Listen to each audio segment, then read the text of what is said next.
Hey there, welcome back to our channel. In today's video, we're going to guide you on how to share a photo from WhatsApp. Let's dive into this full guide. Step 1. Open WhatsApp.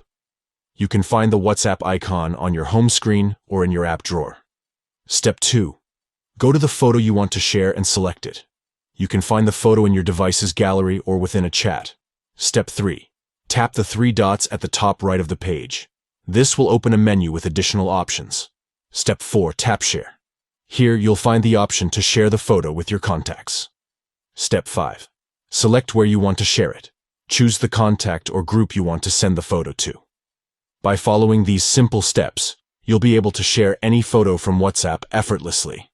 It's a great way to keep in touch with your loved ones and share special moments. If you found this guide helpful, please give this video a thumbs up and subscribe to our channel for more useful tutorials. If you have any questions or suggestions, feel free to leave them in the comments below.